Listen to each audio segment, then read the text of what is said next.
Et tout de suite, l'invité de Paris Direct.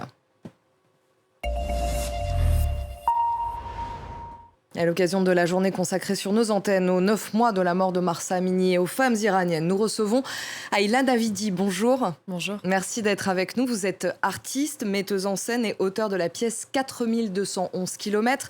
4211 km, c'est la distance à vol d'oiseau entre Paris et Téhéran, l'Iran que vos parents ont dû fuir après la révolution de 1979. Ils se sont réfugiés en France. Cette pièce raconte votre enfance, votre adolescence, votre vie de femme en France où vous êtes né et le combat de vos parents pour que leur pays connaisse un jour la liberté, la joie également et les difficultés de grandir avec des parents réfugiés politiques. Alors, pourquoi, tout d'abord, c'était si important pour vous de raconter votre histoire, de la mettre en scène ?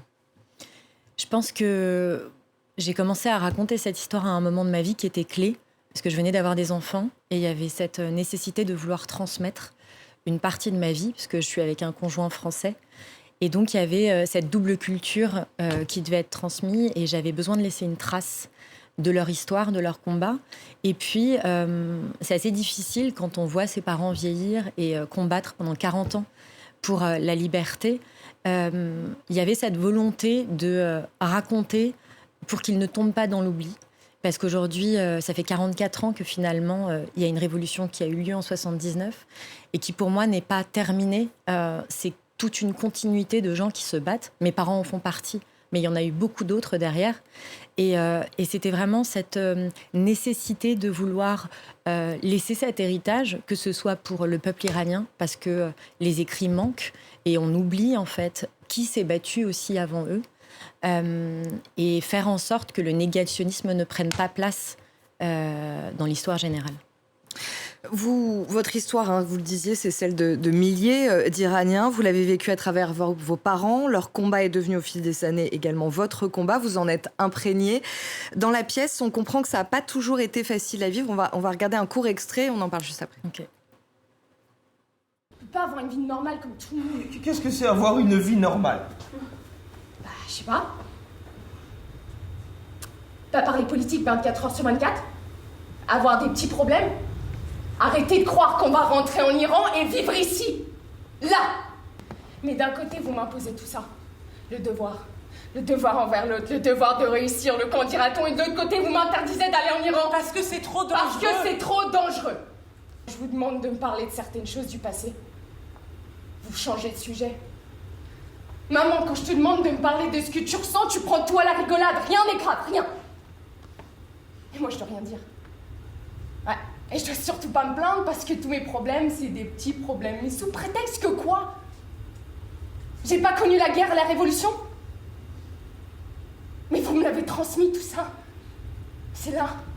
C'est là. Ça coule dans mes veines et ça me rend dingue. Vous comprenez ça? J'ai envie d'aller en Iran!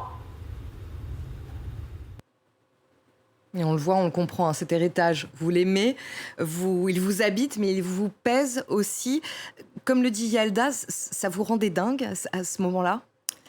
Oui, ça me rendait dingue. Je pense que c'est une période qu'on passe tous qui est très compliquée, qui est l'adolescence. L'adolescence, bien sûr. Et qui nous met dans des situations où même nous, on ne comprend pas par quelles émotions on est traversé. Et à ce moment-là, je pense que ce qui est très compliqué pour moi, c'est qu'on a besoin d'exister, on a besoin de s'exprimer, et de savoir qui on est. Et je pense que j'étais dans une recherche qui était très complexe, qui était de savoir qui j'étais au milieu de tout ça. J'avais hérité en fait de cette histoire et j'étais dans l'incapacité de retourner en Iran. Et ça, c'était terrible pour moi parce qu'il y a des personnes de ma famille que je connaissais, que je voyais parfois venir pour des courtes périodes. Et le déchirement était total, en fait, de les voir repartir et de me dire finalement quand est-ce qu'on va y arriver. Et je pense que c'est aussi à ce moment-là où je voyais les années passer. Et je me disais, en fait, on ne va pas rentrer. Ça ne va pas arriver. Il y avait cette prise de conscience à ce moment-là où, du coup, j'étais en colère envers eux directement, eux qui se battaient aussi. Donc, il y avait une forme d'injustice, en fait. Mais c'était très compliqué. Et d'ailleurs, vous avez toujours cette crainte de ne pas pouvoir y retourner, ou d'ailleurs, enfin, de ne pas pouvoir y aller, parce que vous n'y êtes jamais allé. Je dis souvent y retourner. Et que vos parents ne puissent pas y retourner.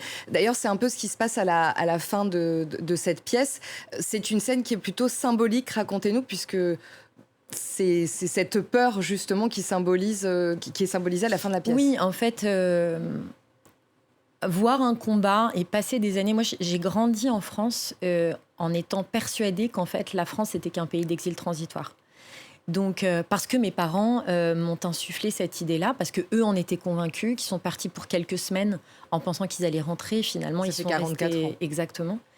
Et donc, ça a nourri en moi aussi ce même espoir-là. Et je pense que j'ai grandi avec cet espoir. Et plus les années sont passées, et plus le régime islamique a été violent et tyrannique, plus cet espoir était à des moments brisé ou anéanti.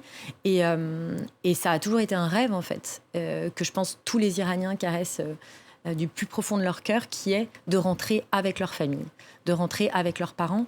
Et effectivement, moi, j'ai ce fantasme d'aller, je dis souvent retourner alors que je ne suis jamais allée, donc ça raconte à quel point c'est imprégné en moi, mais d'y aller avec eux, d'y aller avec leurs amis.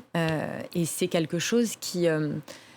on n'a pas la réponse, en fait, à cette question. Et c'est vrai que cette génération-là est une génération de personnes qui vieillit. Et c'est une crainte qui nous habite tous, parce qu'on a tous envie de les voir retrouver leurs racines. Et vous avez peur, comme à la fin de la pièce, de devoir y aller, mais d'y aller parce que vos parents se trouvent dans des urnes et vous dispersez leur sang, Tout à fait. en arrivant en Iran. Et c'est cette crainte qui est au fond de vous. Oui, parce que j'ai toujours fait ce rêve depuis que je suis toute petite, où je prends un avion. Je sais que j'arrive en Iran, il y a cette joie immense. Et puis en fait, au moment où je sors de cet avion-là, je me retourne et mes parents ne sont plus là. Et je suis seule, en fait, face à cette terre. Et pour moi, ça n'a pas le même sens. Parce que retrouver ses racines, c'est une communion que je veux avoir avec ma famille et nos amis, qui sont tous exilés en France. Quand vous voyez ce qui se passe actuellement en Iran depuis la mort de Mahsa Amini le 16 septembre 2022, le combat des Iraniennes, le combat des Iraniens, la répression du régime, qu'est-ce que vous vous dites ? Est-ce que vous avez l'impression, d'ailleurs, qu'en ce moment, les Iraniennes et le combat des Iraniens est oublié, notamment par la communauté internationale ? Oui, la communauté internationale, dernièrement, a malheureusement pas suffisamment soutenu... depuis mon point de vue, ce qui se passe actuellement en Iran, notamment aux Nations Unies, en mettant à la vice-présidence de l'Assemblée nationale des Nations Unies l'Iran. Ce qui se passe aujourd'hui, c'est que je pense qu'il ne faut pas oublier qu'une révolution se fait dans ces contextes de dictature en plusieurs étapes. L'Iran, c'est un volcan aujourd'hui. Qui peut exploser à tout moment. Ça fait 44 ans qu'il y a eu plusieurs générations, en fait, d'Iraniens qui se sont battus. On parle de ce qui se passe aujourd'hui, mais je pense que c'est la conséquence, en fait, de plusieurs mouvements qui ont eu lieu et qui ont permis cette nouvelle génération de pouvoir se battre pour. Et donc aujourd'hui, on en entend moins parler dans les médias, dans les réseaux sociaux, etc., parce qu'il n'y a pas ces mouvements de masse. Mais ces mouvements de masse n'existent pas, notamment parce qu'il y a eu des arrestations par milliers, que la prison d'Evin est pleine de prisonniers politiques, d'intellectuels, qu'il y a dernièrement des vagues d'exécutions qui sont terribles. L'ONG Iranian Human Rights dénombre 333 exécutions depuis le mois de janvier, c'est 70% de plus que l'année dernière. Il y a eu 164 exécutions au mois de mai. Et je pense que c'est sur ces points-là qu'il faut s'appuyer, parce qu'en fait, la révolution iranienne aujourd'hui, elle a besoin de l'appui. C'est comme l'Iran est une prison faite de prisonniers politiques qui crient et qui demandent de l'aide. Et c'est qu'avec le support de la communauté internationale qu'on va leur insuffler le courage de continuer leur combat. D'ailleurs, vous êtes là pour veiller à ce que l'on n'oublie pas. Je vous propose de regarder très rapidement la vidéo que vous diffusez à la fin de votre pièce. On va en regarder un extrait.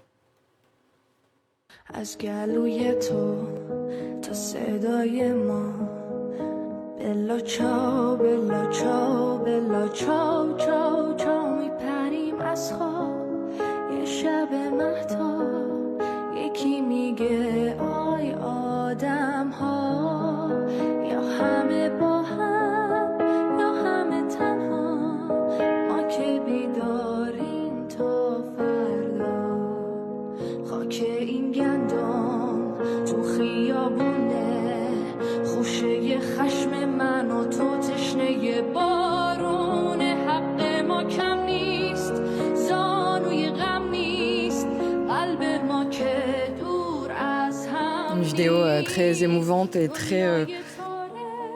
Elle parle d'elle-même. Vous pouvez nous expliquer d'ailleurs tous ces noms qui apparaissent derrière nous. Ce sont toutes ces personnes qui sont décédées, Oui, victimes de la répression. exactement. Ce sont toutes les personnes qui se sont battues à partir de la mort de Mahsa Amini, qui ont été exécutées et qui Plus de ont, 530 morts. exactement.